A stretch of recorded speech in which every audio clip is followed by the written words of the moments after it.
हाँ सर, ਅੱਜ ਜਿਹੜੀ ਪ੍ਰੈਸ ਕਾਨਫਰੰਸ ਕੀਤੀ ਗਈ, ਕੀ ਕਹਿਣਾ ਚਾਹੋਗੇ?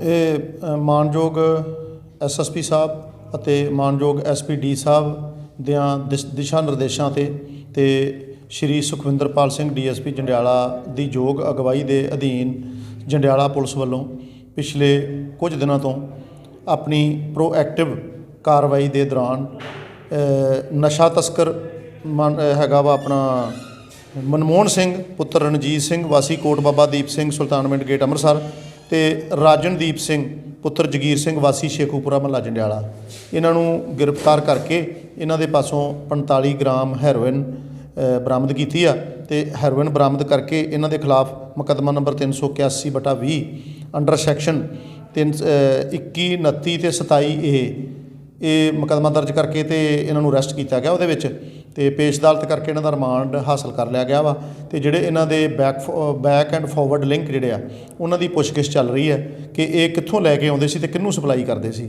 ਇਸੇ ਕਰਕੇ ਹੀ ਅਸੀਂ ਇਹ ਮੁਕੱਦਮਾ ਜਿਹੜਾ 27A ਦੇ ਵਿੱਚ ਵੀ ਮੈਨਸ਼ਨਡ ਕੀਤਾ ਵਾ, ਕਿਉਂਕਿ ਬੈਕ ਅਤੇ ਫੋਰਵਰਡ ਲਿੰਕ ਜਿਹੜੇ ਆ ਉਹ ਡਿਵੈਲਪ ਕਰਕੇ ਉਹਨਾਂ ਲੋਕਾਂ ਨੂੰ ਵੀ ਗ੍ਰਿਫਤਾਰ ਕੀਤਾ ਜਾਊਗਾ ਜਿਹੜੇ ਇਹਨਾਂ ਨੂੰ ਸਪਲਾਈ ਕਰਦੇ ਸੀ ਅਤੇ ਜਿਨ੍ਹਾਂ ਨੂੰ ਇਹ ਗਾਂ ਸਪਲਾਈ ਕਰਦੇ ਸੀ। ਇਸ ਤੋਂ ਇਲਾਵਾ ਇੱਕ ਹਰਪ੍ਰੀਤ ਸਿੰਘ ਹੈਪੀ ਵੈਰੋਵਾਲ ਰੋਡ ਜੰਡਿਆਲਾ ਗੁਰੂ ਅਤੇ ਰਣਜੋਤ ਸਿੰਘ, ਇਹ ਦੋ ਬੰਦੇ ਜੰਡਿਆਲੇ ਦੇ ਅਸੀਂ ਅਰੈਸਟ ਕੀਤੇ ਆ। ਇਹਨਾਂ ਪਾਸੋਂ ਅਸੀਂ ਇੱਕ ਮੋਟਰਸਾਈਕਲ ਅਤੇ ਇੱਕ 32 ਬੋਰ ਦਾ ਪਿਸਟਲ ਅਤੇ ਸਮੇਤ 5 ਰੌਂਦ ਜਿਹੜੇ ਆ ਉਹ ਬਰਾਮਦ ਕੀਤੇ ਆ।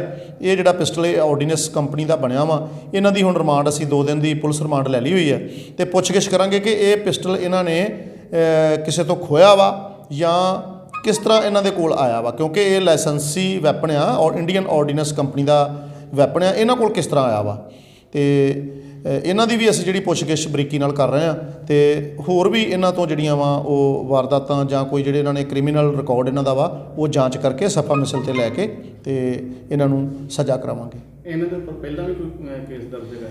ਇਹ ਅੱਜ ਹੀ ਅਜੇ ਗ੍ਰਿਫਤਾਰ ਕੀਤੇ ਆ। ਇਹਨਾਂ ਨੂੰ ਅਸੀਂ ਹੁਣ ਜਿਹੜੀ ਇਹਨਾਂ ਦੀ ਇਨਵੈਸਟੀਗੇਸ਼ਨ ਕਰਾਂਗੇ, ਉਹਦੇ 'ਚ ਇਹਨਾਂ ਦਾ ਰਿਕਾਰਡ ਜਿੱਥੋਂ ਇਹ ਪਹਿਲਾਂ ਰਹਿੰਦੇ ਰਹੇ ਆ, ਇੱਕ ਸਰਲੀ ਪਿੰਡ ਦਾ ਰਹਿਣ ਵਾਲਾ ਵਾ ਪਰ ਉਹ ਰੈਂਟ 'ਤੇ ਜੰਡਿਆਲੇ ਰਹਿ ਰਿਹਾ ਵਾ।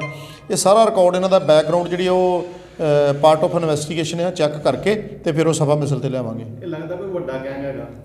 ਬਿਲਕੁਲ, ਮੈਨੂੰ ਜੋ ਹੁਣ ਤੱਕ ਦੀ ਪ੍ਰੀਲਿਮਿਨਰੀ ਇਨਵੈਸਟੀਗੇਸ਼ਨ ਦੇ ਵਿੱਚ ਸਾਹਮਣੇ ਆਇਆ ਵਾ ਕਿ ਇਹਨਾਂ ਨੇ ਕਾਫੀ ਹੋਰ ਵੀ ਇਹਨਾਂ ਦੇ ਐਸੋਸੀਏਟ ਜਿਹੜੇ ਹੈਗੇ ਆ, ਉਹਨਾਂ ਦਾ ਵੀ ਅਸੀਂ ਨਾਂ ਇਹਨਾਂ ਤੋਂ ਪੁੱਛਗਿੱਛ ਕਰਕੇ ਟਰੇਸ ਕਰਕੇ ਉਹਨਾਂ ਨੂੰ ਵੀ ਅਰੈਸਟ ਕਰਾਂਗੇ।